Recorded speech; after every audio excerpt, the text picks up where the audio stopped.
সারা রাত ঘুম হয়নি আমার। সারা রাত ফোনের টাইম দেখেছি আর আরোহী কতদূর এসেছে খোঁজ নিয়েছি। কি ভীষণ অস্থিরতা নিজের ভেতরে, কাউকে বোঝাতে পারবো না। ভালোবাসাটা আজ হয়তো নেই, তবুও খারাপ লাগছে অভির জন্য। আমার জন্য আজ অভি কতটা কষ্ট পাচ্ছে। সেদিন আমিও এতটাই কষ্ট পেয়েছিলাম। আজ অভির কোনো দোষ না থাকা সত্ত্বেও অভিকে কষ্ট পেতে হচ্ছে। কিন্তু আমার যে কিছুই আর করার নেই। অভি বলল, আরোহী আর আয়াস দুজনে মিলে প্ল্যানফুলি আমাদেরকে আলাদা করেছে। এটা কি অভি সত্য বলল? অভি কাল রাতে অনেকগুলো মেসেজ করেছে। কাল রাতে বাধ্য হয়ে অভিকে হোয়াটসঅ্যাপে নাম্বার দিয়েছিলাম। সেখানে অভি আরোহীর কিছু মেসেজের স্ক্রিনশট শেয়ার করেছে, যেখানে স্পষ্ট ক্লিয়ার বোঝা যাচ্ছে সব কিছু আরোহী প্ল্যান করেই করেছে। কিন্তু কেন? কি উদ্দেশ্য ছিল আরোহীর? আরোহী কেন এমন করলো? কেন অভির থেকে আমাকে আলাদা করলো? কিছু না কিছু কারণ তো অবশ্যই আছে। একটা স্ক্রিনশটে দেখলাম আরোহীর মেসেজ। কি অভি, বলেছিলাম না আমি বেঁচে থাকতে মুগ্ধতা তোমার হবে না? আরোহী আমার বিয়ের প্রথম থেকেই কেমন যেন সন্দেহের অনেক কিছু লুকিয়ে গিয়েছে, এড়িয়ে গিয়েছে। এমন অনেক কিছু আছে যা সন্দেহজনক। সব কিছু আরোহী জানে। মা বাবা আর আমার জন্ম নিয়েও কিছু রহস্য লুকিয়ে আছে। কেউ কি কিছুই আমাকে বলবে না? হয় আমাকে এবার সবটা বলবে, না হলে সবাইকে ছেড়ে যেদিকে মন চায় সেই দিকেই চলে যাব। ভোর 5টায় আরোহী আমাদের গেটে এসে কল করলো। আমি আরোহীর কলটা পেয়েই ছুটে গেলাম গেটের কাছে। হাতে ছোট একটা কাপড়ের ব্যাগ, চোখে চশমা, জিন্স টপস পরে দাঁড়িয়ে আছে আরোহী। আমাকে উন্মাদের মতো ছুটে আসতে দেখে আরোহী হাতের ব্যাগটা ছেড়ে দিল। ব্যাগটা নিচে পড়ে গেল। আমি আরোহীকে ছুটে গিয়ে জড়িয়ে ধরে কেঁদে দিলাম। আরোহী খানিকটা অবাক হয়ে গেল, আমাকে শান্ত হতে বলল, আচ্ছা, কাঁদিস না বুবু, আমি এসেছি তো, তাই না? সব ঠিক হয়ে যাবে। তুই অনেক বড় মিথ্যুক আরোহী, অনেক বড় মিথ্যুক। কি করলাম আমি মুগ্ধ? আরোহীকে ছেড়ে দিয়ে চোখের পানি মুছে বললাম, প্লিজ হেল্প মি। হেল্প করতেই তো এসেছি, ভয় পাচ্ছিস কেন? ভয় পাবো না? যার চারদিকে সব কিছুই মিথ্যা, তাকে তো সারাক্ষণ ভয়েই থাকতে হয়। কি হয়েছে মুগ্ধ? আমাকে অভির থেকে আলাদা করেছিস কেন? আমি কি করেছি? আজও মিথ্যা বলবি? আমাকে সত্য সব না বললে আমি এইবার কিন্তু সুইসাইড করে নিব। আমি আর পারছি না আরোহী। আর এত নাটক করবি আমার সাথে? বল, কেন এমন করেছিস? কেন অভির থেকে আলাদা করলি? আচ্ছা, অভির কাছে ফিরে যেতে চাস, তাই তো? যা তাহলে, আজ কেউ তোকে আটকাবে না। আমি অভির কাছে যেতে চাই না, কিন্তু এটা জানতে চাইছি এসবের কি কারণ ছিল। অভি তোর জন্য পারফেক্ট ছিল না তাই। কিন্তু কেন? অভি আর তোর পাস্টের ব্যাপারে ভেবে আর কি হবে? আমি অভিকে ভয় পাচ্ছি আরোহী। ভয় পাচ্ছি রিলেশনের সময় কত ছবি তুলেছি একসাথে, সেসব আয়েশকে দেখালে আমার খারাপ লাগবে। তাছাড়া আয়েশ যদি অন্য কিছু ভাবে, তাই আমাকে জানতে হবে কেন এইসব করলি তুই। কিছুই ভাববে না, ট্রাস্ট মি। তাহলে অভিকে এখন কি বলবো আমি? অভিকে যা বলার আমি বলবো। আমি তো এসেছি অভির সাথেই দেখা করতে। অভি কারোর কথা শুনবে না। অভি শেষ হয়ে যাবে। নিজেকে আঘাতের উপরে আঘাত দিচ্ছে। অভিকে নিয়ে ভাবলে আয়াস শেষ হয়ে যাবে, সেটা সহ্য করতে পারবি তো? কিন্তু অভির জন্য খারাপ লাগছে আমার আরোহী। ওয়াই? অভি বিবাহিত নয় আরোহী। আমি অকারণ ভুল বুঝেছিলাম অভিকে। এখনো ভালোবাসিস অভিকে তুই? না আরোহী, একটুও না। তাহলে খারাপ লাগছে কেন তোর? ছেলেটাকে কিন্তু আমি ঠকিয়েছি। সারা রাত বাইরে দাঁড়িয়েছিল, নিজেকে আঘাতে আঘাতে শেষ করে ফেলেছে। এটা ভেবে কষ্ট হচ্ছে কারোর জীবন নষ্টের কারণ আমি। এর মানে এটাই দাঁড়ায় তোর পুরানো প্রেম জেগে উঠেছে আবার? বাই দা ওয়ে, হয়তো অভিও কারোর জীবন নষ্টের কারণ। না, জাগছে না। তবে এটা তো সত্য, একদিন আমি অভিকে ভালোবেসেছিলাম। ওর ক্ষতি হোক সেটাও চাইছি না আমি।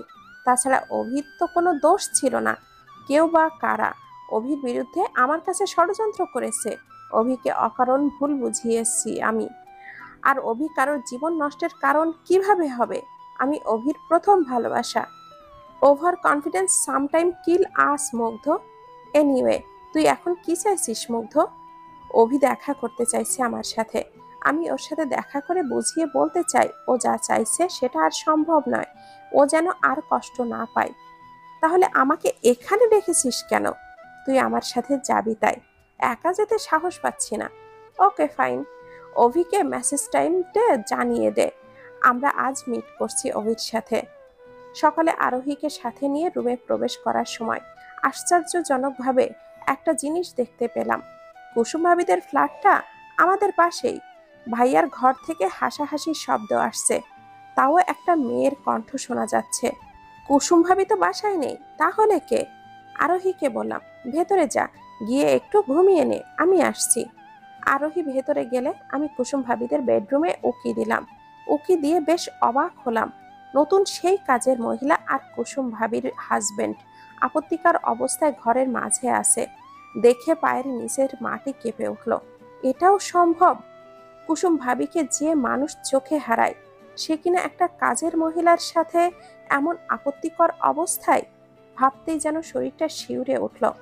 মানুষ এমন কিভাবে হতে পারে? সি! তাই বলে কাজের মহিলার সাথে এই সব করবে? আমার কি প্রতিবাদ করা উচিত? এক্ষুনি আমি কুসুম ভাবিকে ফোন করে জানাবো। কিন্তু ভাবি তো অসুস্থ মানুষ, এটা কি জানানো ঠিক হবে? যদি প্রেশার বেড়ে যদি ভাবির কিছু হয়, তাহলে কি হবে? কিন্তু আমি এটা সহ্য করতে পারছি না। এইসব অন্যায় তো দেখেও চুপ থাকা আরেকটা বড় অন্যায়। এই কাজের মহিলা, আজই বের হ, আমি আজ তোকে দেখে নিচ্ছি। রাগে ফুঁসতে ফুঁসতে রুমের মধ্যে প্রবেশ করলাম। কাল রাতে আয়াস আলু ভর্তা আর মাছ ভাজি করতে গিয়ে তেলের ছ্যাঁকা লেগে হাত পুড়িয়ে ফেলেছে। পোড়া মলম রুমেই ছিল, নিয়ে আয়েশের হাতে আস্তে করে লাগিয়ে আয়েশের মুখের দিকে তাকিয়ে রইলাম। এই মানুষটা সত্যি আমাকে অনেক ভালোবাসে, বরং একটু বেশি ভালোবাসে। আয়েশের কপালে চুমু দিয়ে উঠে যেতেই আয়েশ আমার হাতটা টেনে ধরে কাছে নিয়ে বলল, সকাল সকাল বউয়ের এত মিষ্টি আদর, দিনটাই সুন্দর যাবে আজ। আপনি জেগে আছেন? হ্যাঁ, মাত্রই ঘুম ভাঙলো কারোর ঠোঁটের উষ্ণ ছোঁয়ায়। ধ্যাত, এসেছে তোমার বোন? আপনি কি জানতেন বোন আসবে? হ্যাঁ, তোমার খালামণি ফোন দিয়ে বলল আরোহী যাচ্ছে। আমাকে তো বললেন না। বললাম না, বিকজ না জানার ভান ধরেছিলাম।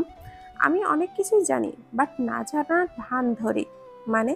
কাছে এসো না, তোমাকে জড়িয়ে ধরতে ইচ্ছে করছে। কথা ঘোরাচ্ছেন কেন? আয়াস আমাকে ওর কাছে টেনে নিয়ে বুকের সাথে মিশিয়ে নিয়ে বলল, এই যে সারা রাত চিন্তায় ঘুমাওনি, আমি সেটা জানি। অশান্তিতে রাতে ঘুমাওনি দেখে আমিও ঘুমাইনি। আমি তো সবই জানি, শুধু দেখছিলাম তুমি নিজে থেকে কিছু বলো কিনা। আরোহীকে সেই গাজীপুর থেকে নিয়ে এলে, অথচ আমাকে কিছুই বললে না। অথচ আমি কি শুধুই তোমার স্বামী, নাকি একজন ভালো বন্ধুও? কিছুই কি শেয়ার করতে পারো না? আমাকে কি বন্ধু ভাবতে পারো না? তোমার বিপদে সবার আগে কি আমাকে স্মরণ করতে পারো না? তোমার এক্স অভি আমার ফ্ল্যাটে এসেছিল, আর এটা আমি জানবো না তাই কখনো হয়? এটা একটা অফিসারের বাসা, এখানে সিসি ক্যামেরা আছে, গেট থেকে পুরো বাড়ি পর্যন্ত। তাছাড়া এই বাসায় কারোর প্রবেশের অনুমতি নেই আমার পারমিশন ছাড়া। অভি কিভাবে প্রবেশ করলো? আমি দারোয়ান চাচাকে বলেছিলাম ফোন করে অভিকে ঢুকতে দিতে। আমার জীবন আমি আর 5 জনের মতো হতে দিব না মুগ্ধতা। বউয়ের এক্স বিয়ে বউকে ভয় দেখাবে, আর আমি সেটা মাথা পেতে নিব? এটা কি সম্ভব? রিলেশন ছিল তো কি হয়েছে? তুমি কেন ভয় পাও বলো তো? এক্স বিএফ এর সাথে অনেক কিছু থাকতে পারে, কারণ তখন তাকে ভালোবাসতে, তাকে ট্রাস্ট করতে, তার সাথে বিয়ে হবে এমনই ভাবতে। আমি আরোহীর থেকে সবই জেনে তোমাকে বিয়ে করেছি। প্রাক্তনের সাথে কি হয়েছিল সেটা খুব ক্লোজ কিছু হলেও আই ডোন্ট মাইন্ড। তোমার বিয়ের পর কিছু করলে আমি ক্ষমা করব না, এটা কিন্তু ঠিক। তাছাড়া তোমার অতীত আরো খারাপ হলেও আমার তোমাকেই বিয়ে করতে হতো। আয়াসের কথা শুনে আমি ভীষণ অবাক হয়ে আয়াসের দিকে তাকালাম। আমার মুখে কোনো কথা নেই, কেমন যেন মূর্তির ন্যায় হয়ে গেলাম আমি। যার ভয়ে সব লুকানোর চেষ্টা করছি, সে আসলেই সব জানে। আয়াস আমার দিকে তাকিয়ে বলল, অবাক হওয়ার কিছুই নেই। আমি চাইলেই অভিকে কাল হাতে নাতে ধরে মারতে পারতাম, কিন্তু মারিনি। কেননা তোমার এখনো জানার অনেক কিছুই বাকি আছে। তোমাকে স্ট্রং হতে হবে। তোমার জীবনের ভয়ঙ্কর এক অতীতের মুখোমুখি তোমাকে হতে হবে। আয়েশের কথা শুনে হৃৎপিণ্ড আজান ভয়ে যেন থরথর করে যাচ্ছে।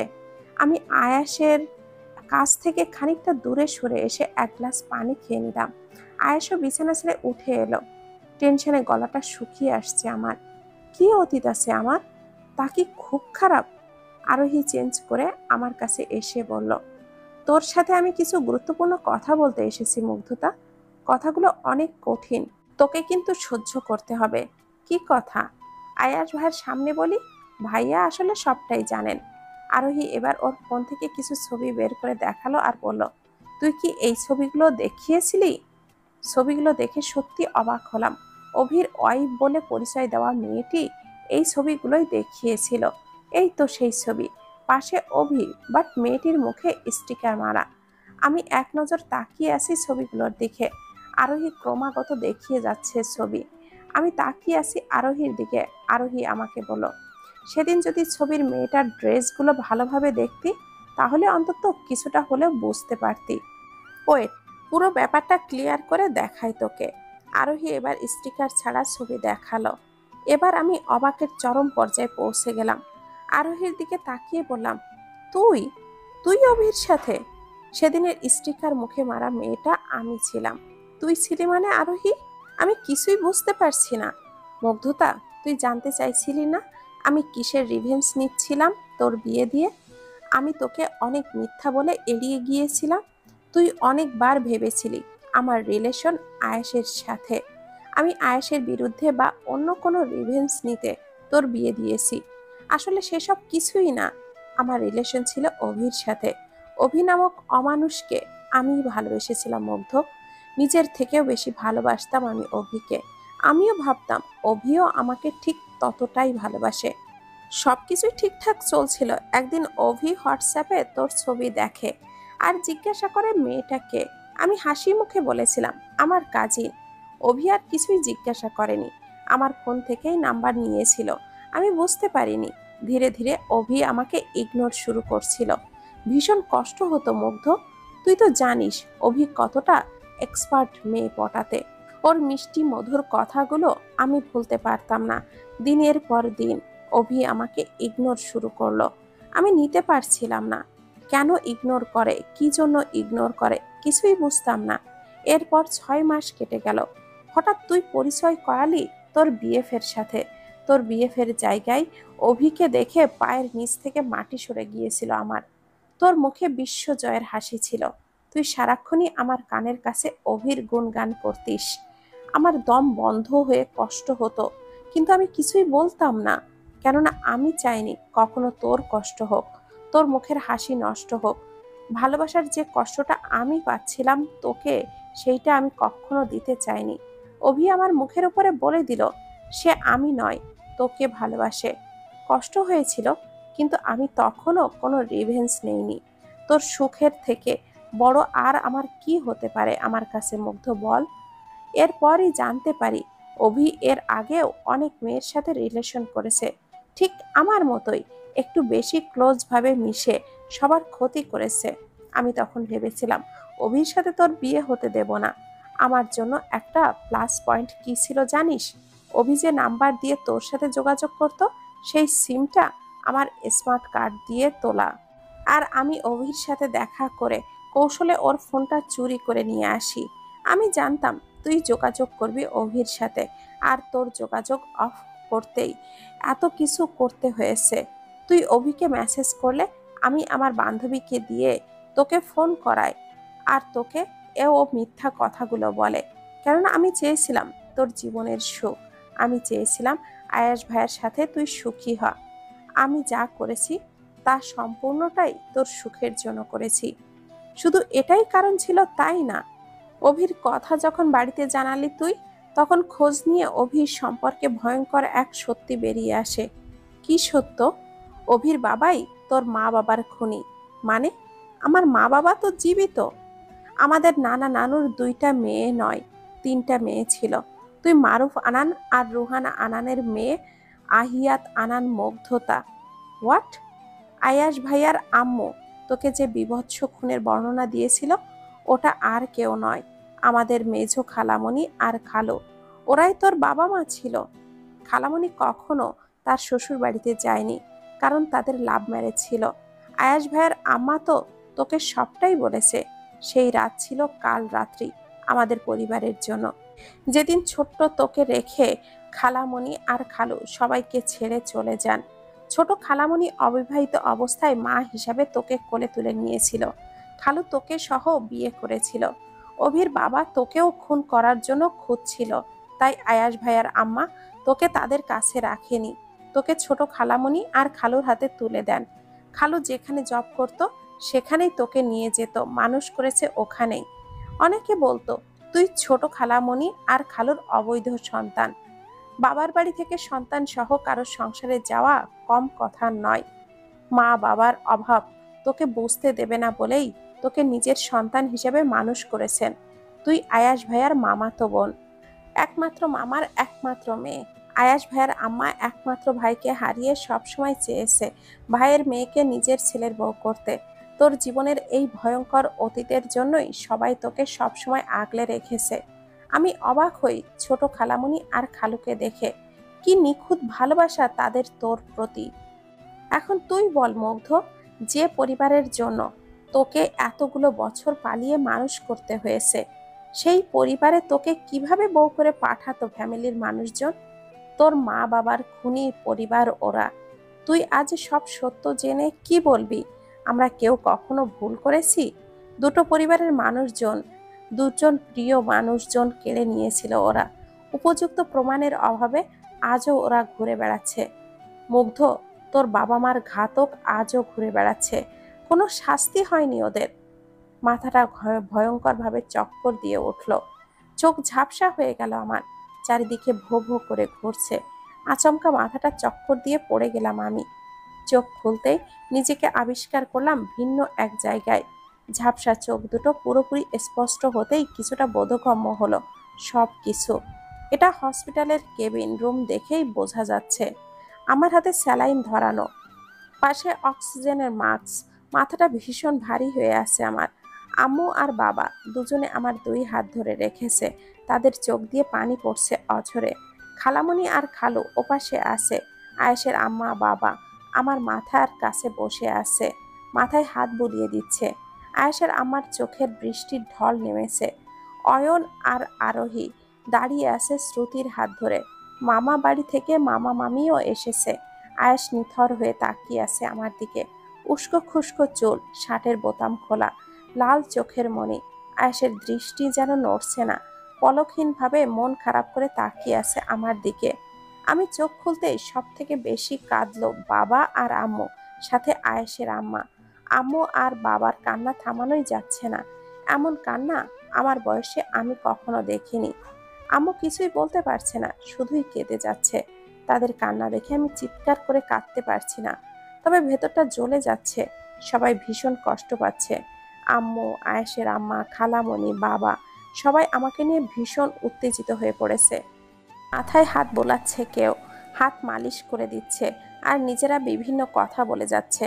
আমার কেমন যেন লাগছে, ভালো লাগছে কিনা এসব কেন কিছুই যেন আমার বোধগম্য হচ্ছে না। আরোহীর কথাগুলো সবার কথা ভেদ করে মস্তিষ্কের নিউরনে নিউরনে ছুটে বেড়াচ্ছে। শিরা উপশিরায় যেন রক্তের সাথে ছুটছে সেই বিষাক্ত কথাগুলো। মানুষের জীবনের অতীত এমন ভয়ঙ্কর হতে পারে। বাবা আমার হাত ধরে বলল, মা, আমার হৃদয়ের সব থেকে বেশি স্নেহের জায়গা জুড়ে শুধু তুমি আছো। তোমার কিছু হলে তোমার আম্মু আর আমি শেষ হয়ে যাব। এই 3 দিন তোমার কোনো জ্ঞান ছিল না। তোমার আম্মু একভাবেই কেঁদেছে। তোমার আম্মু কতবার সেন্সলেস হয়েছে তার কোনো ঠিক নেই। তোমার আম্মু আর আমার জন্য হলেও তোমাকে শক্ত হতে হবে। তুমি যদি ভুলে যাও আমরা তোমার বাবা মা নই, আমাদের কি হবে তুমি বুঝতে পারছো? তোমাকে আগলে রাখতে অনেক যুদ্ধ করেছি, তুমি আমাদেরই মেয়ে মা। বাবার দিকে বেদনাদায়ক দৃষ্টিতে তাকালাম, উত্তর দিলাম না। মুহূর্তের মাঝে আমার মনের মাঝে শুরু হলো বেদনার মহাপ্রলয়। আমার অস্তিত্ব সব যেন বিলিয়ে গেল। নিজের কল্পনায় চলে গেলাম সেই অতীতে। মারুফ আনান আর রুহানা আনানের কবরের কথা বারবার মনে পড়ছে। আমার মা বাবা ওখানে শুয়ে আছি। আমি কোনোদিন বুঝতেও পারলাম না যে আমার সব থেকে প্রিয় দুইটা মানুষ আমাকে ছেড়ে বহুদূর চলে গিয়েছে। স্বাভাবিকভাবে যদি তাদের মৃত্যু হতো আমি মেনে নিতাম, কিন্তু আমি এটা মেনে নিতে পারছি আমার মা বাবাকে ভীষণ কষ্ট দিয়ে সময় হওয়ার আগেই পৃথিবী থেকে চলে যেতে হয়েছে। চারদিকে যে সবাই এত কান্নাকাটি করছে আমার সেদিকে কোনো খেয়াল নেই। আমার মন, চিন্তা, ভাবনা সবটাই আমার অতীতে প্রবেশ করেছে। আয়াসের আম্মা আমাকে ডাকছে, খালামণি, আম্মু, সবাই ডাকছে, কোনো কিছুতে কোনো খেয়াল নেই। কেমন ছিল আমার আম্মু, কেমন ছিল আমার বাবা। চোখ গড়িয়ে পানি পড়ছে আমার। অনেক সময় পর আম্মুকে জড়িয়ে ধরে জোরে কেঁদে দিয়ে বললাম, আম্মু, আমার ভীষণ কষ্ট হচ্ছে। আমার দম বন্ধ হয়ে আসছে আম্মু। তুমিই তো আমার আম্মু, আমি তো কোনোদিন মায়ের অভাব বোধ করতে পারিনি, তাহলে কেন আমাকে এত ভয়ানক সত্য জানালে? যারা আমাকে জন্ম দিয়েছিল তারা নেই, এটা আমি মেনে নিতে পারছি না। আজ মনে হচ্ছে আমার কোনো অস্তিত্ব নেই। আমার নিজের মা কি দেখতে তোমার মতোই ছিল নাকি খালামণির মতো ছিল? আমি মনে হয় দমবন্ধ হয়েই মারা যাব। আমার একটুও সহ্য হচ্ছে না এই কষ্ট। আমি তোমার খালামণি, কেউ ভালো নেই। সে তো আমাদেরই বোন ছিল। বোন হারাবোর কষ্ট আজ 19টা বছর আমাদের কুরে কুরে খাচ্ছে। তুই চোখের সামনে থাকলে সেকেন্ডে সেকেন্ডে মনে করিয়ে দেয় তোর মায়ের কথা। তুই দেখতে অবিকল তোর মায়ের মতো। নিজের বোনকে হারিয়ে তুই ছিলি আমাদের আর আয়াসদের ফ্যামিলির একমাত্র সেতুবন্ধন। আয়াসের আম্মার দিকে তাকিয়ে চোখের পানি ছেড়ে বললাম, আপনি আমার ফুপ্পি হন। আগে বলেননি কেন?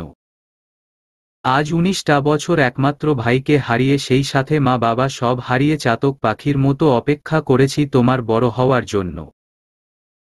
কবে তুমি বড় হবে আমার কাছে নিয়ে আসব। তোমাকে কাছে পেয়ে একটু হলেও ভাইকে কাছে পাই আমি। তুমি এভাবে ভেঙে পড়ো না মা। তুমি ছাড়া আমাদের কেউ নেই। অতীতটা অনেক বেশি ভয়ঙ্কর হলেও বর্তমানটা অনেক সুন্দর আমার। আমার আম্মু আর বাবা যে নিজের মা বাবা না, সেটা কখনোই ফিল হয়নি আমার। কিন্তু আজ সবটা জানার পরে ভালো নেই আমি। শুধু আমি নয়, আমার মতো আমার পরিবারের প্রতিটা মানুষই আমার মা বাবাকে হারিয়ে কেউ ভালো নেই। সবাই রুম থেকে বেরিয়ে গেলে আয়াস আমার পাশে এসে বসল। আমার হাত দুটো শক্তভাবে চেপে ধরে বলল, নিজেকে কখনো একা ভেবো না মুগ্ধপরি। অতীতের সত্য তোমার জানা প্রয়োজন ছিল। তার মানে এই না তুমি সেটা ভেবে কষ্টে থাকবে। আমার আম্মা তোমার ফুপ্পি হয়। আমি নিজে দেখেছি রাতের পর রাত তোমার বাবার শোকে ঘুমায়নি। ছটফট করেছে, কেঁদেছে। আমার আম্মা তোমার ফুপ্পি হলেও তোমার মা। চারপাশে আমরা সবাই আছি। তুমি কি জানো তুমি এখন কোথায় আছো? ঢাকায় মেডিকেল হসপিটালে। 3 দিন চোখ খোলনি তুমি। পরিবারের সবাই তোমাকে কতটা ভালোবাসে আমি এইবার প্রুফ পেয়েছি। তবে আমারও ভীষণ কষ্ট হচ্ছিল, কিন্তু ভয় পাচ্ছিলাম না। আমি জানতাম তুমি সুস্থ হয়ে যাবে। আমার জন্য হলেও সুস্থ হবে। পরিবারের সবার জন্য হলেও সুস্থ হবে।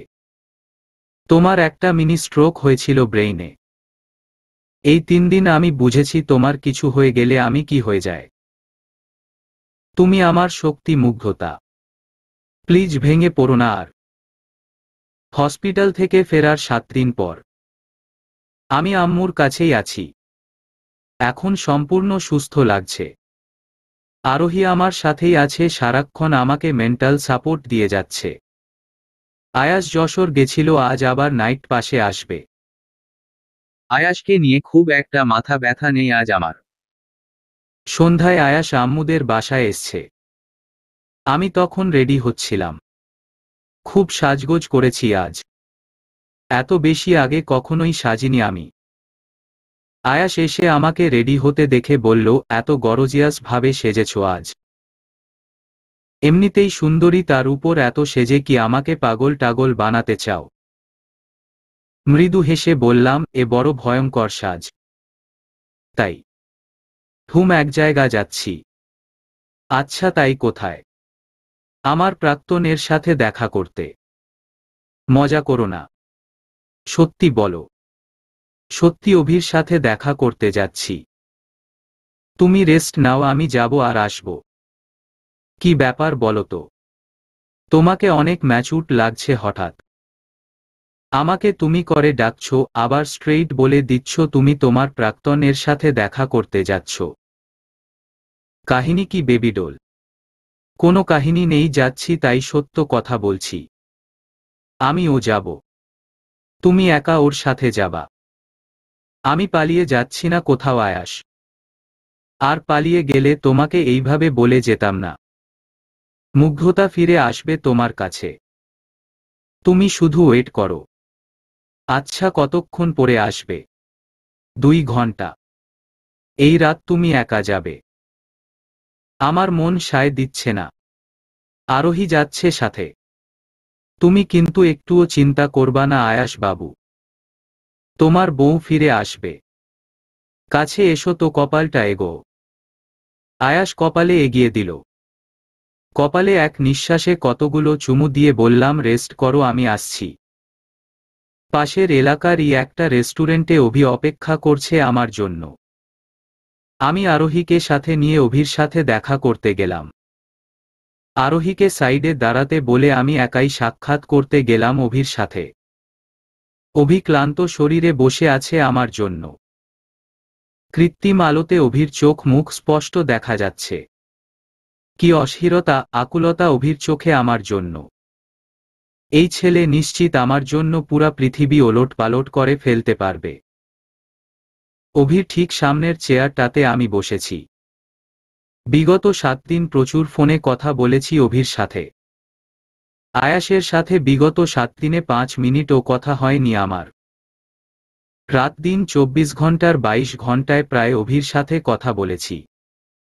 আমি এখন অভির সামনাসামনি বসে আছি। অভির পছন্দের ড্রেস আর অভির পছন্দে সাজগোজ করেছি। অভি একগুচ্ছ লাল গোলাপ হাতে নিয়ে বসে আছে আমার জন্য। আমাকে দেখেই 2 চোখ আনন্দে সিক্ত হলো অভির। আমাকে দেখেই গোলাপগুলো আমার দিকে বাড়িয়ে দিল। আমি গোলাপগুলো গ্রহণ করে ফিকে হাসলাম। কিছুক্ষণ দুজনের দিকে তাকিয়ে আছি। এরই মাঝে কফি চলে এসেছে। আমি অভির হাতের উপর হাত রেখে অভির চোখে চোখ রেখে আরও কিছুক্ষণ তাকিয়ে রইলাম। আমি বুঝতে পারছি অস্থিরতায় কাঁপছে অভি। এই মুহূর্তটা ওর জীবনের বেস্ট মুহূর্ত। অভি অশ্রুসিক্ত নয়নে তাকিয়ে বলল, তুমি যে সত্যি সত্যি আসবে আমি ভাবতে পারিনি মুগ্ধ। আমিও বেশ ইমোশনাল ভাবে বললাম, তুমি ডাকলে কি আমি না এসে থাকতে পারি অভি? তুমি তো জানতে তোমাকে কত বেশি ভালোবাসতাম আমি। আয়াস আমাকে ভুল বুঝিয়ে তোমার থেকে আলাদা করেছিল। আমি আমার ভুল বুঝতে পেরেছি। তুমি তাহলে আয়াসকে ডিভোর্স দিয়ে দাও মুগ্ধ। ডিভোর্স এর কার্যক্রম অলরেডি শুরু হয়েছে। আমাদের ডিভোর্স হলেই আমি তোমার কাছে চলে আসব। আর এটা ফাইনাল ডিসিশন। আজই তুমি আমার সাথে যাবে মুগ্ধ। তোমাকে আর ফিরে যেতে হবে না। গেলে যদি আর না আসো। আজ গিয়ে কি হবে? ডিভোর্সের আগে গেলে আয়াস মামলা দিবে। তুমি আর আমি দুজনকেই জেলে থাকতে হবে। আমি আয়াসের ঝামেলা মিটিয়ে তোমার সাথে থাকতে চাই অভি। তোমাকে একটা নতুন হাসি খুশি জীবন দিতে চাই। এই নতুন জীবনে কোনো ঝামেলা চাইছি না আমি। আমি খুব চেষ্টা করছি তোমাকে বেটার একটা লাইফ দেওয়ার, যেটা তুমি ডিজার্ভ করো। খুব দ্রুত এসো মুগ্ধ। তোমাকে ছাড়া একটা সেকেন্ড থাকাও আমার জন্য কষ্টের। আমাকে খুব ভালোবাসো তুমি, তাই না অভি? এত কিছুর পরেও তোমার সন্দেহ হয়? বলো, কি প্রুফ চাও তুমি? সন্দেহ নেই, তবে একটা কঠিন কাজ যদি তুমি করতে পারো তাহলে আমি বিলিভ করব। কি কাজ বলো? তোমার জন্য আমি মানুষও খুন করতে পারবো। খুন করতে হবে না। আরে তুমি তো দারুণ জিনিস মনে করালে। জানো অভি, বরাবরই আমার ভিলেন টাইপ ছেলে খুব পছন্দ। যেমন ধরো খুব সাহসী টাইপ ছেলে হবে। ছোটবেলায় ড্রিম দেখতাম আমার শ্বশুর কিলার, হাজবেন্ড কিলার, মোট কথা পলিটিশিয়ান ফ্যামিলি আমার খুব পছন্দের। আমার তো খুব ইচ্ছা ছিল কোনো খুনি ফ্যামিলিতে বিয়ে করার, কেননা নিঃসন্দেহে তারা অনেক সাহসী। জানি একটা মেয়ের মুখে এটা জঘন্য পছন্দের কথা, কিন্তু কি করার, আমার পছন্দ তো এমনই। অভি কি করার বলো? বাট তুমি তো একেবারেই ভেজা বেড়াল। আই থিঙ্ক তোমার ফ্যামিলির সবাই এমন, একটুও রক্ত গরম না তাদের, কেউ মারলেও প্রতিবাদ করে না। তোমার থেকে তোমার চাচাতো ভাইরা বেশি সাহসী, তাই না? ওদের কারো সাথে বিয়ে হলে আরো বেশি খুশি হতাম। আমিও লেডি কিলার হতে পারতাম। অভিমৃদু হেসে বলল, আমার চাচাতো ভাইয়েরা সাহসী, ওরা চলেই তো আমার বাবার সাহসে। মেয়েরা এসব মারামারি খুন খারাপি পছন্দ করে না বলে আমি তোমাকে কখনো কিছুই বলিনি। আমার বাবার হাতে সব সময় রক্তের দাগ লেগে থাকে। তার ছেলে আমি, আমাকে কি কম সাহসী মনে হয়? আমার বাবা জাস্ট একটানে গলা আলাদা করে ফেলে। ভাবো তাহলে কেমন পলিটিশিয়ান। মন খারাপ করো না, তোমার স্বপ্ন পূরণ হবে আমার সাথে বিয়ে হলে। অভিকথাগুলো বেশ প্রাউডের সাথেই বলল। আসলে জানতাম অন্য কারো প্রশংসা করলে আপন ইচ্ছাতেই সব সত্য বের করবে। তাদের কাজের ক্রেডিট অন্য কেউ নিবে, এটা কিভাবে হতে দিবে? বেশ তাচ্ছিল্যর স্বরে হেসে বললাম, এমন বানিয়ে বানিয়ে মিথ্যা বলো কেন? তোমার বাবা তো ভিতুর ডিম, উনার কাউকে চর থাপ্পড় মারার সাহস নেই। আমি চোখে দেখলেও বিলিভ করব না। আর তুমি কিনা মুখে বলছো তাই আমি মেনে নিব। আমার কাছে হিরো সাজতেন চাইছো, তাই না? মুগ্ধ, তুমি হয়তো জানো না আমি কার ছেলে, তাই এমন কথা বলছো। আসলে কখনো বলতে চাইনি যদি ছেড়ে চলে যাও। প্রতিবছর ইলেকশনে বাবা কত মানুষের গলা আলাদা করে তার ঠিক নেই। আচ্ছা, ইলেকশনে কোন কোন ইলেকশনে মানুষ মারল? কই শোনা যায় না তো। আরে প্রুফ রাখেনি তো। আমি তো শুনেছি আরো কত বছর আগে তোমার চাচাতো ভাইয়েরা ফখরুল আনান চেয়ারম্যানের ছেলে বৌমাকে মেরেছিল। শোনার পর থেকেই আমি ক্রাশড। বাট তোমার বাবার ব্যাপারে তো কিছুই শুনিনি। বারবার চাচাতো ভাইদের কথা বলছো কেন? ওটা আমার বাবা মেরেছিল। অভি আশেপাশে ভালোভাবে তাকিয়ে দেখে কথাটা বলল। বিলিভ হয় না আমার। ওটা তোমার চাচাতো ভাইয়েরা মেরেছিল। আমার বাবাই মেরেছিল। প্রুফ দেখাতে পারবে? পারবো। কি প্রুফ চাও? তোমার বাবার মুখে গল্প শুনে আমাকে ভিডিও করে সেটা পাঠাবে। আমি নিজ চোখে দেখব, তবেই মানব। সরি, এটা পারবো না। বাই এনি চান্স ভিডিও অন্য কারো হাতে পড়লে সমস্যা আছে? তার মানে তুমি আমায় সন্দেহ করলে? এর মানে কি আমি কাউকে দেখাবো? আশ্চর্য। সরি, আমি সন্দেহ করিনি। সন্দেহ না করলে মিথ্যা বলেছ। তুমি জানো না আমি মিথ্যা কথা কোনোদিন পছন্দ করি না। তোমাকে আমি দুইটা কারণে আজ ছেড়ে গেলাম। এক, আমাকে মিথ্যা বলেছ, না হলে আমাকে সন্দেহ করেছ। সব ছেড়ে ছুড়ে আমি তোমার কাছে এসছিলাম। তোমার পরীক্ষা নিচ্ছিলাম আমি, বাট তুমি ফেইল। আয়াস হলে আমি মুখে যা বলতাম তাই করত। আরে আয়াস তো নিজে খুন করেও আমার কাছে স্বীকার করে, এতটাই ট্রাস্ট করে। সেখানে তুমি কিনা তোমার বাবার ব্যাপারে আমাকে সন্দেহ করছো। আমি গেলাম অভি, আর জীবনে ফোন বা কল করবা না। মুগ্ধ, যেও না, আমি আজই প্রুফ দেখাবো তোমাকে সন্দেহ করি না।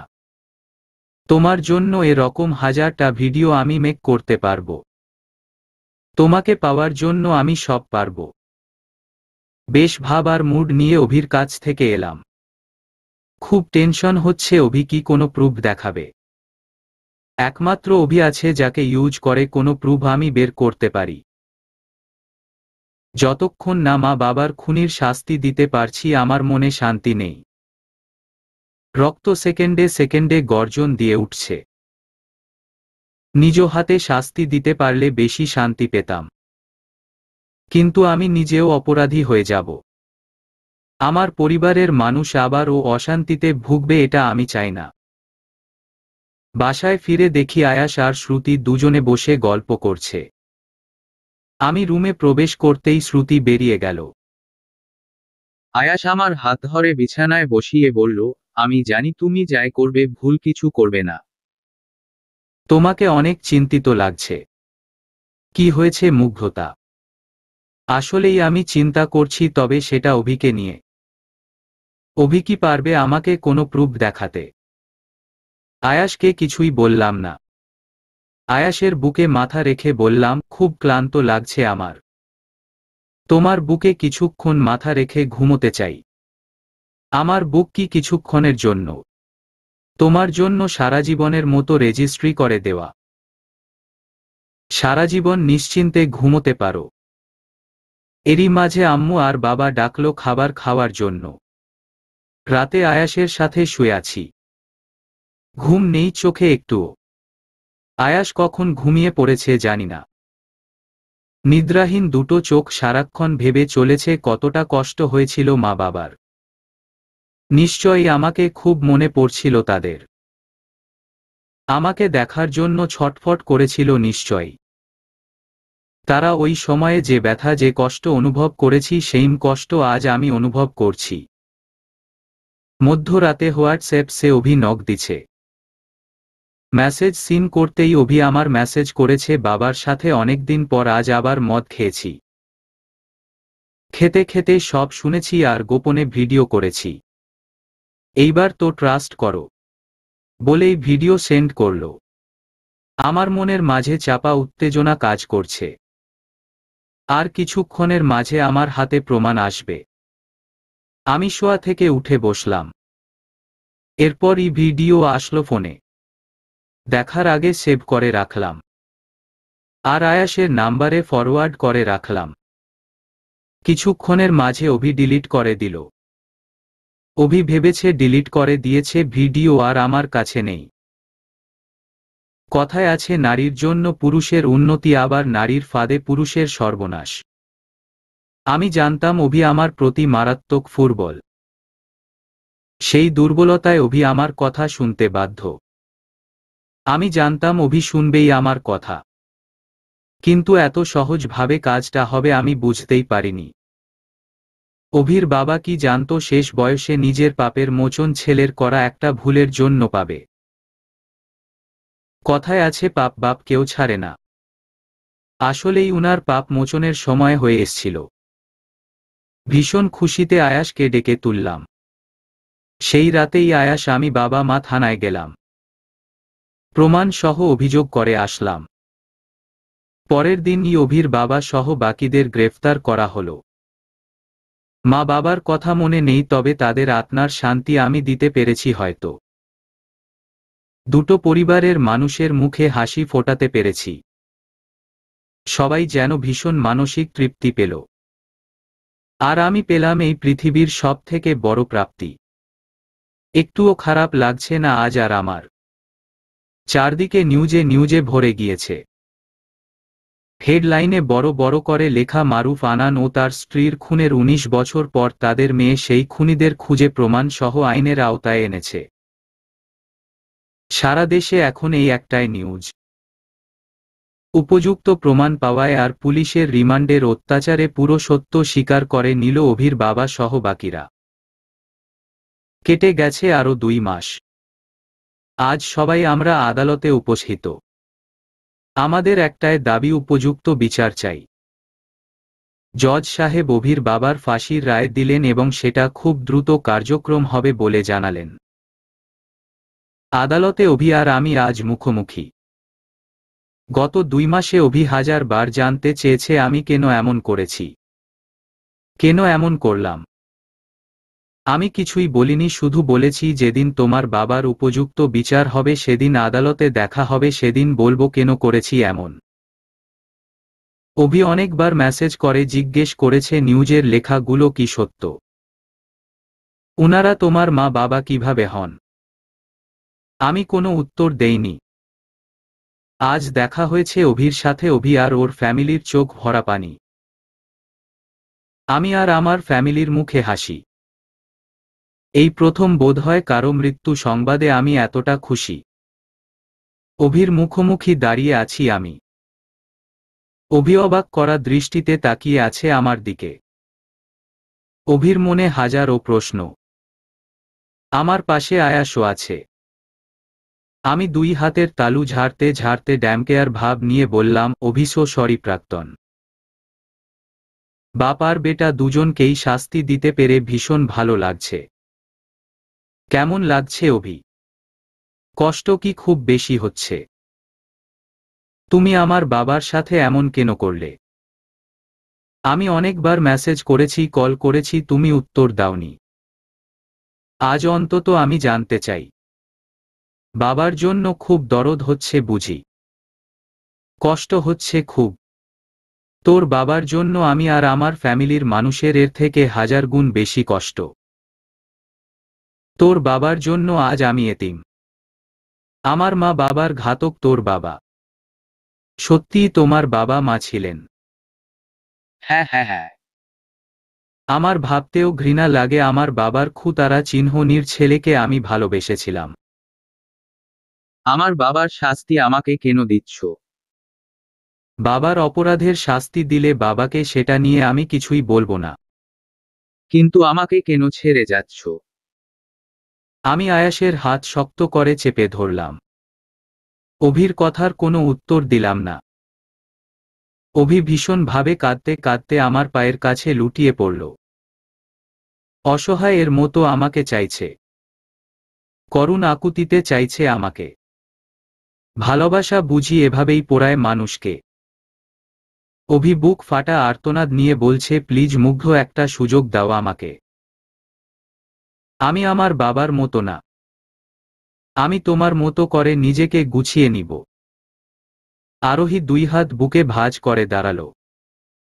আরোহীর মুখে বিশ্বজয় করা হাসি।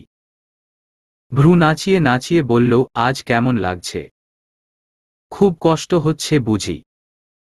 মুগ্ধকে হারিয়ে খুব কষ্ট হচ্ছে তাই না? তোকে চ্যালেঞ্জ করেছিলাম, রিভেঞ্জ আমি নিব অভি। মুগ্ধকে আমি তোর হতে দিব না।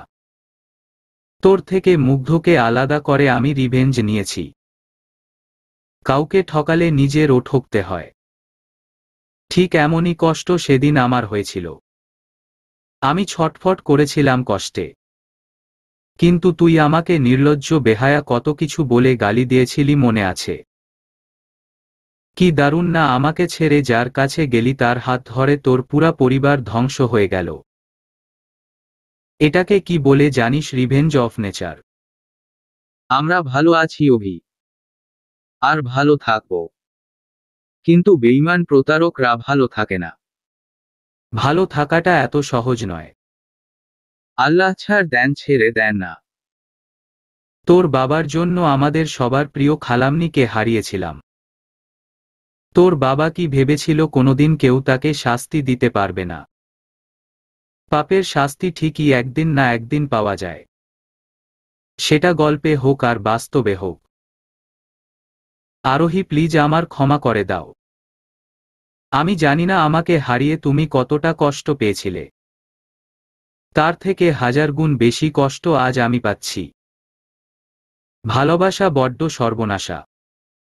প্রেমের মরণ ফাঁদে আমি ফেঁসে গিয়েছি।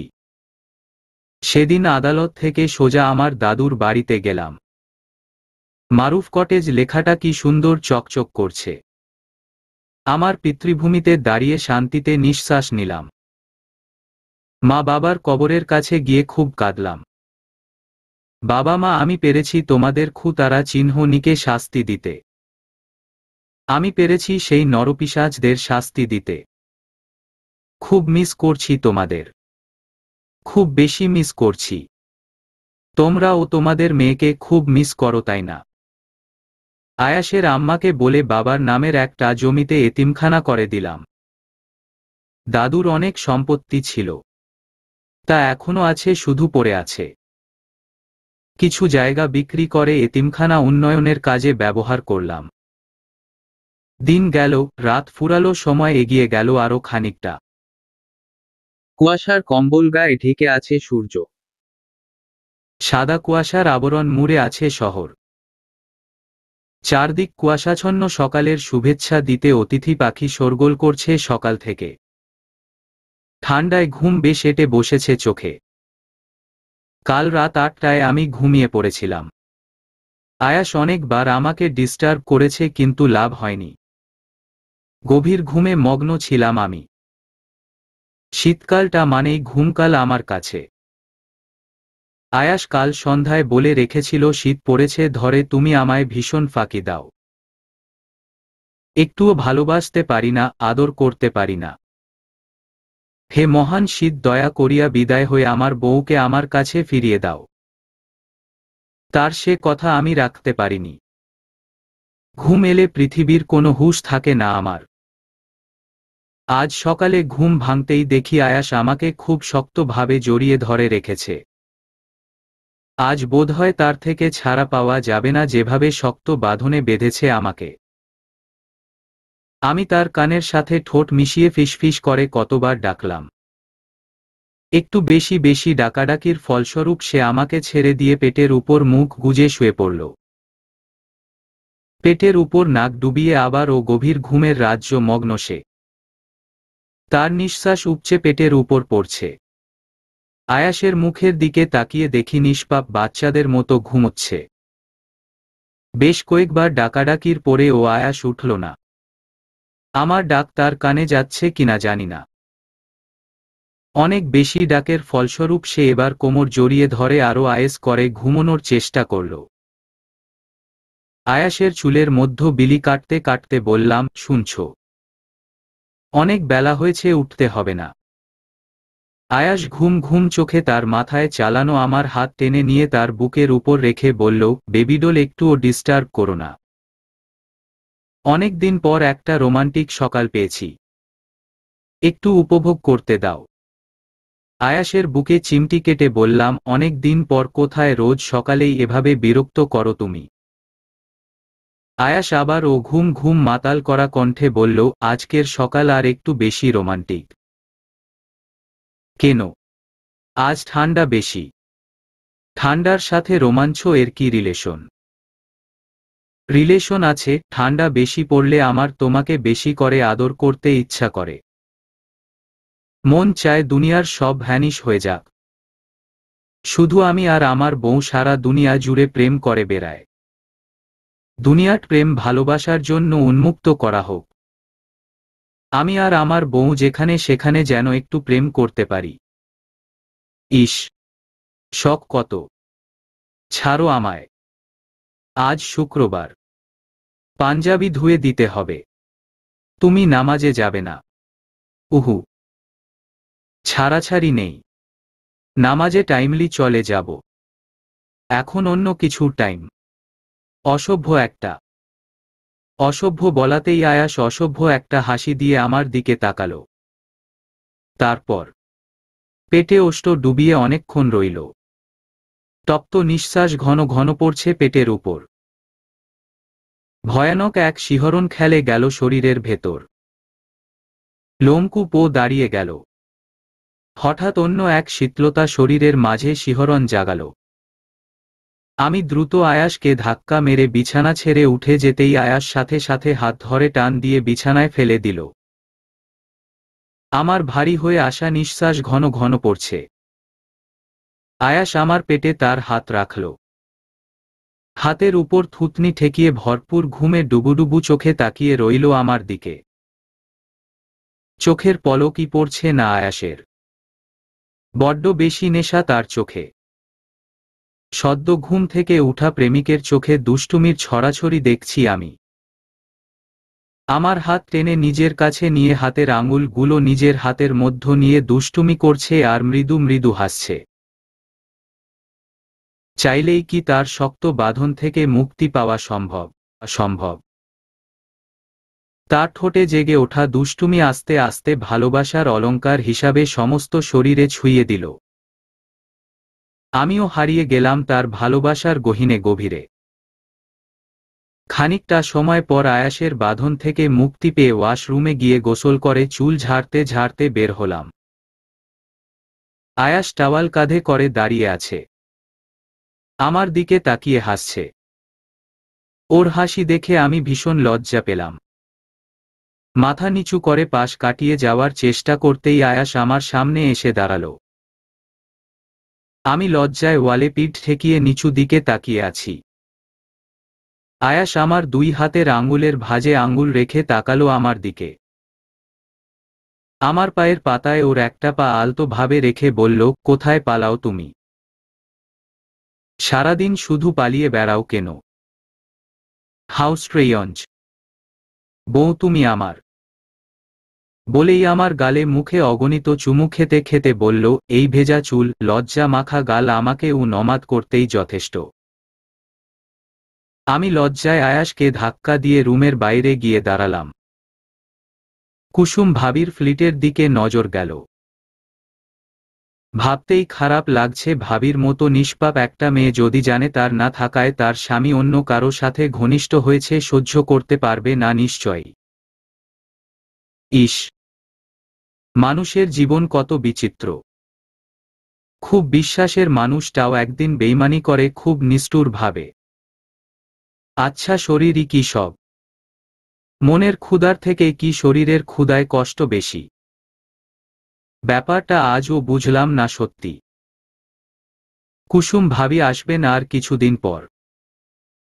ভাবির একটা ছেলেও হয়েছে, অথচ এই বাসায় কুসুম ভাবির হাজবেন্ড এসব করছে।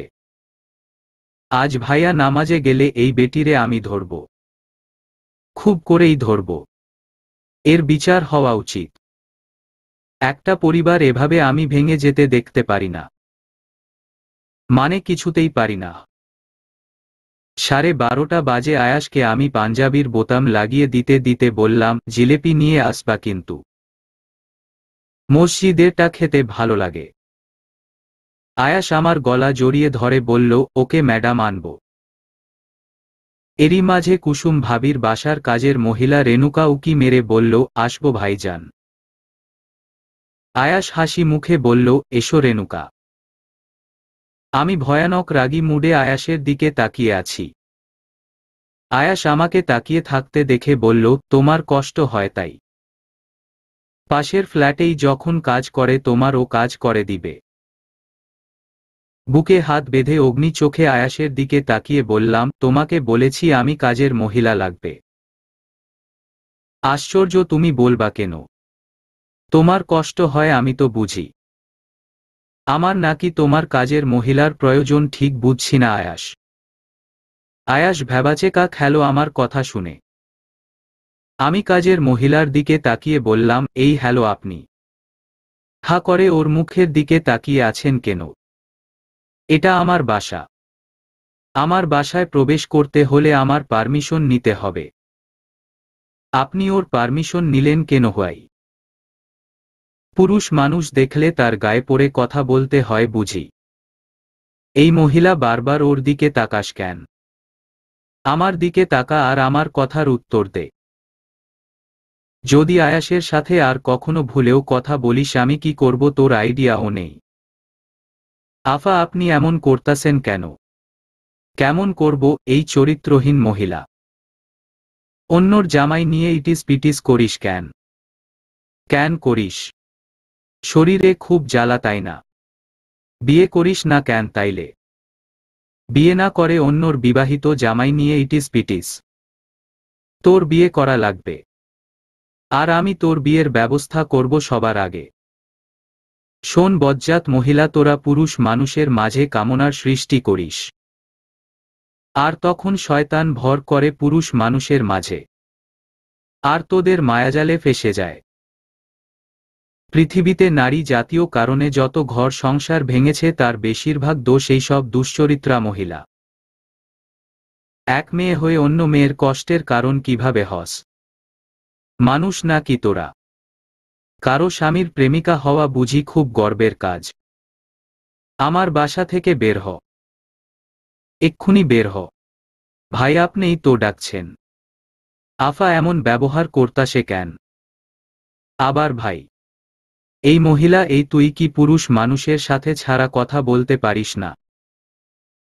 তোর সাথে আমার এমনিতেও কথা আছে, এখন বের হ আগে। রেণুকার সাথে এমন ব্যবহারের কোনো কারণই আয়াস খুঁজে বের করতে পারল না। আয়াস হা করে আমার দিকে তাকিয়ে আছে। আয়াস আমার ঝগড়া দেখে আমার মুখের দিকে তাকিয়ে রইল। আসলেই আয়াস বুঝতে পারছে না আমার কি হয়েছে, আমি কেন এমন করছি। রেণুকা বেরিয়ে গেল। আয়াস এবার বেশ বিরক্ত কণ্ঠে বলল, এটা কি হলো মুগ্ধতা? তুমি এসব কি বললে আজ?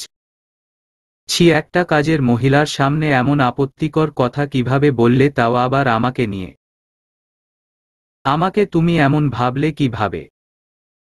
দিন দিন তুমি খুব সন্দেহজনক মেয়ে হয়ে যাচ্ছ। আজ থেকে সিরিয়াল দেখা বন্ধ তোমার। এসব দেখে দেখে এমন হচ্ছ তুমি। তোমাকে আমি কি বলেছি আমার কষ্ট হচ্ছে গো? একটা কাজের বুয়া এনে দাও।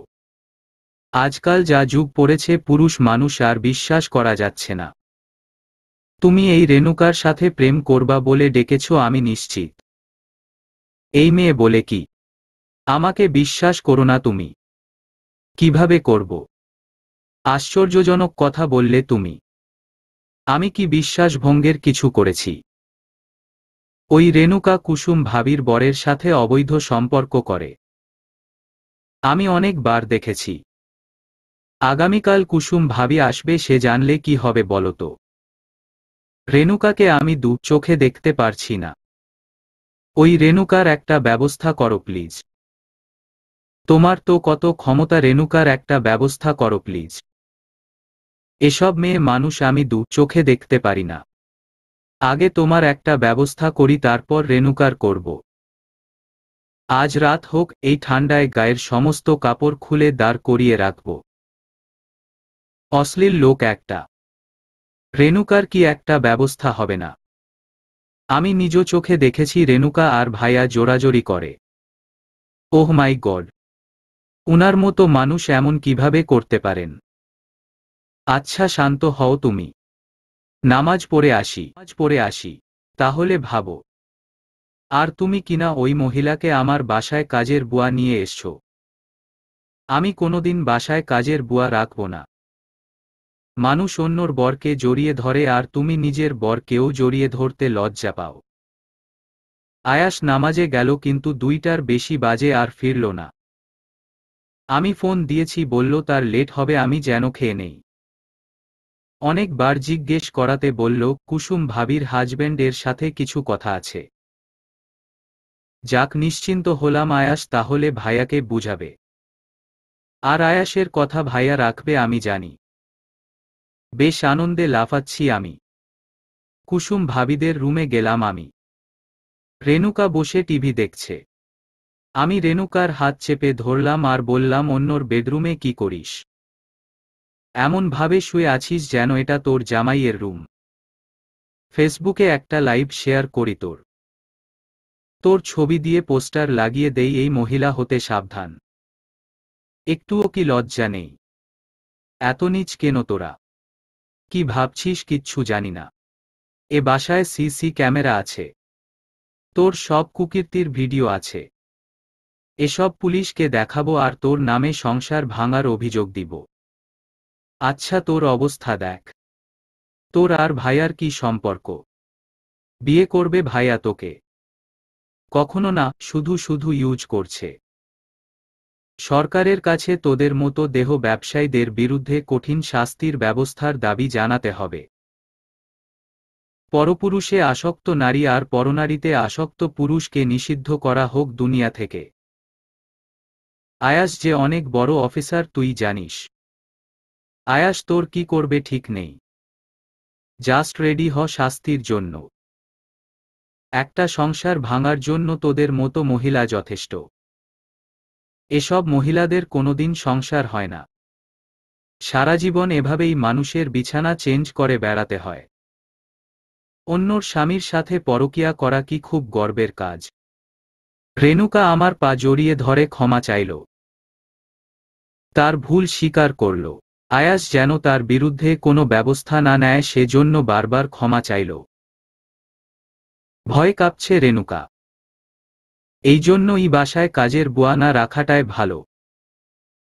বেশিরভাগ কাজের মহিলার সাথে বাড়ির পুরুষের একটা অবৈধ সম্পর্ক গড়ে ওঠে। বাপের বাড়ি বা কোথাও দীর্ঘদিনের জন্য গেলে কাজের বুয়ার বাসায় যাতায়াত অফ করে দেওয়াটা বেটার। রেণুকাকে বললাম, আমার কাছে ক্ষমা চেয়ে কি বিপদ থেকে বাঁচতে চাইছো? আল্লাহ ক্ষমা করবেন না কখনো। সংসার ভাঙার শাস্তি আল্লাহ তোমাকে দিবেন। তোমার মতো অন্তত একজন মহিলার দৃষ্টান্তমূলক শাস্তি হওয়া উচিত। সেই শাস্তির উদাহরণ দেশবাসীকে দেখানো উচিত।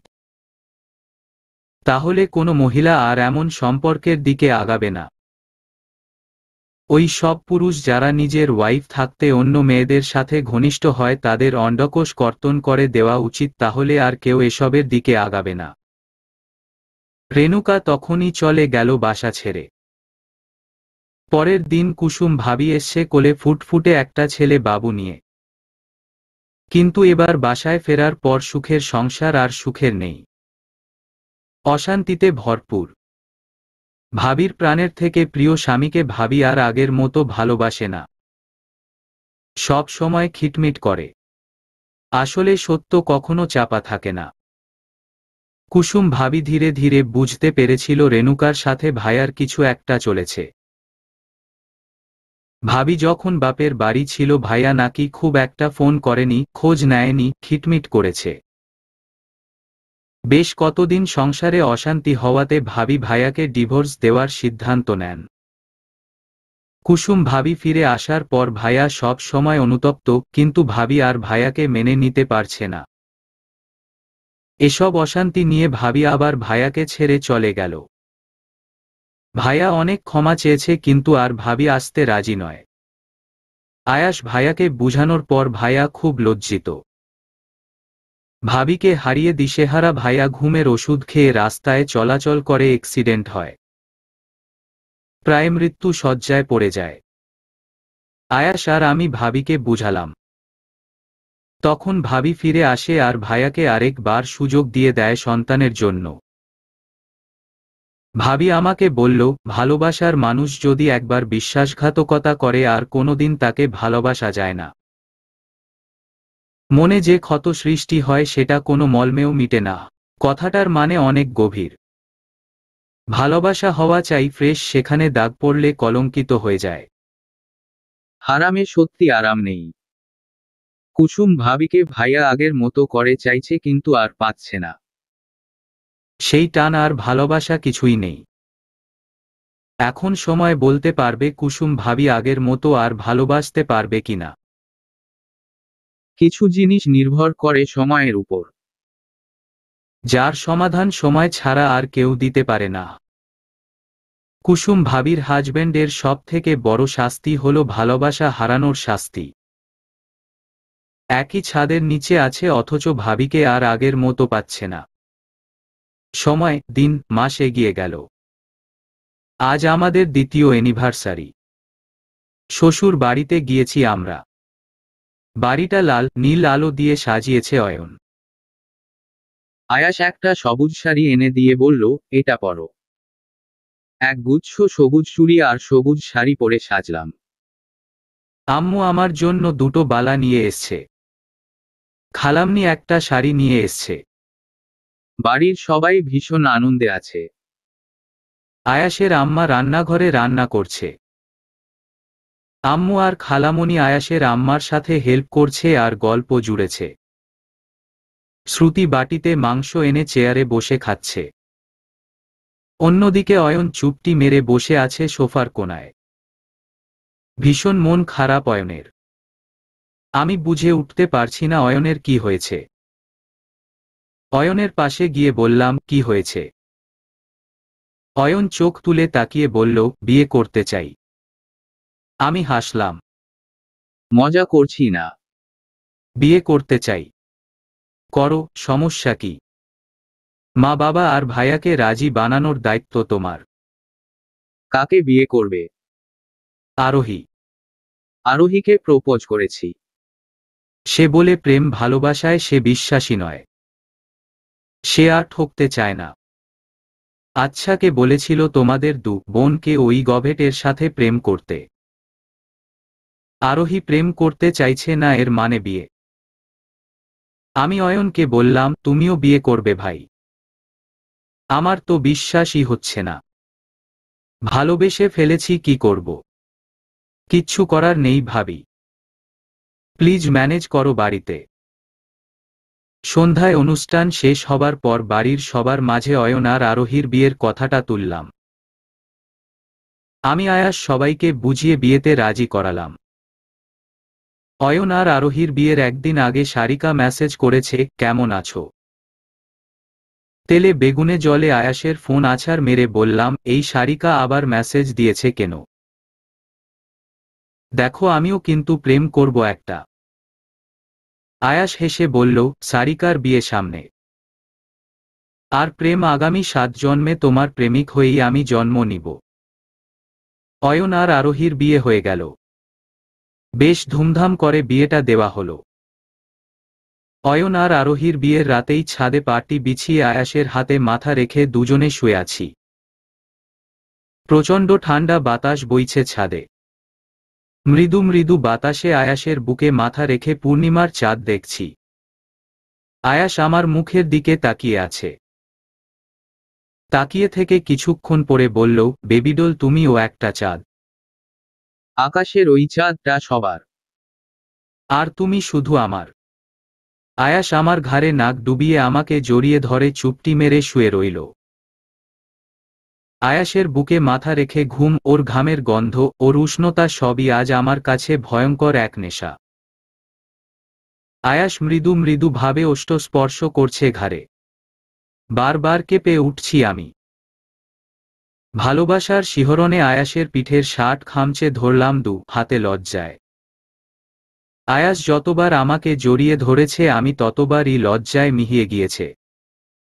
আয়াসের দুষ্টুমি থামবে না জানি। আমি আস্তে করে বললাম, এটা কিন্তু ছাদ।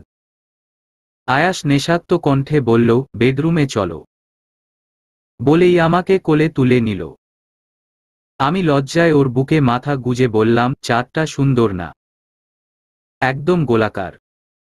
আয়াস আমার গালে চুমু দিয়ে বলল, আমাদের দুজনের চন্দ্রবিলাস হওয়া উচিত, তাই না? আমি অকারণেই লজ্জা পাচ্ছি। শাড়ির আঁচলে মুখ ঢেকে বললাম, আমাদের দুজনের নয়, 3 জনের। 3 জন কোথায় পেলে? এটুকু বলেই আয়াস চোখ বড় বড় করে বলল, সত্যি। বাট আমরা তো প্রোটেকশন নিয়েছি। আমি হেসে বললাম, আমি ওই সব কিছুই করিনি। বিকজ আমার বেবির শখ ছিল। আমাকে কোল থেকে নামিয়ে দিয়ে জড়িয়ে ধরে বলল, আমি সত্যি সারপ্রাইজড, মুগ্ধ। আনন্দে আমার কেঁদেই দিতে ইচ্ছা করছে জানো। কিছুদিন আগে আমি একটা ব্যক্তিগত সমস্যায় ডাক্তার দেখিয়েছি। ডাক্তার বলল, আপনি বাবা হতে পারবেন কিনা বলা মুশকিল। সেদিন থেকে রোজ তোমাকে জড়িয়ে ধরতাম আর আর ভাবতাম, এই মেয়েটাকে আমি কি বলবো। আমি একজন অক্ষম পুরুষ। এই মেয়েটা মা হতে পারবে না জানলে আবার ও ভেঙে পড়বে। তোমাকে বুঝতে দিব না বলে ফ্যামিলি প্ল্যানিং অকারণ করে গিয়েছি। আয়াসকে 2 হাতে জড়িয়ে ধরে বললাম, সন্তান দেওয়ার মালিক আল্লাহ, ডাক্তার নন। সব ইনফরমেশন সব সময় সত্য হয় না। আমি জানতাম আমি মা হতে পারবো। আয়াস আমার পেটে হাত রেখে বলল, তোমার মাম্মির খুব খেয়াল রাখবো আর তোমার বেস্ট পাপ্পা হব প্রমিজ। আয়াস আমাকে আবার ও কোলে নিয়ে রুমে নিয়ে আসলো। বিছানায় বসিয়ে আয়াস ফ্লোরে বসলো, আমার কোলে মাথা রেখে বলল, মাথায় একটু হাত বুলিয়ে দিবে প্লিজ। আমি আয়াসের মাথায় চুমু দিয়ে বললাম, এমন স্বামী ভাগ্য কপাল কজনের হয়। পৃথিবীর সব মেয়ের থেকে আমি বেশি ভাগ্যবতী। আমার স্বামীর মানে ভালোবাসার অন্য জগৎ। এত ভালোবাসবেন আমাকে সত্যি আইডিয়া ছিল না। আয়াস আমার দিকে তাকালো। মৃদু হেসে বলল, মুগ্ধতা তুমি মানেই সরলতার প্রতিমা, তুমি মানে মুগ্ধতায় পরিপূর্ণ আমি। বসন্ত উৎসবে দেখেছিলাম তোমাকে। সেখান থেকে প্রতিটা দিনই আমার জীবনের রঙিন বসন্ত। তুমিময় বসন্তে রঙিন আমার জীবন। শেষ নিঃশ্বাস পর্যন্ত আমার সাথেই থেকো। পরকালে ও আমার সাথেই থেকো। সেদিন থেকে আয়াস আমার যত্ন আরো বাড়িয়ে দিল। আয়াসের মা বাবা, অয়ন, আরোহী, আমার আম্মু বাবা সবাই শুধু দিন গুনতে শুরু করল। কবে বেবি পৃথিবীতে আসবে? জীবনে বেঁচে থাকার জন্য অনেক কিছুর কি প্রয়োজন? আয়াসের মতো কেয়ারিং স্বামী আর এমন পরিবার থাকলেই যথেষ্ট, সুখের অভাব হয় না। রোজ সৃষ্টিকর্তার কাছে প্রার্থনা করি এমন একটা আয়াস যেন সব মেয়ের জীবনেই আসে, আর ভালোবাসায় পূর্ণ হয় জীবন। সমাপ্ত।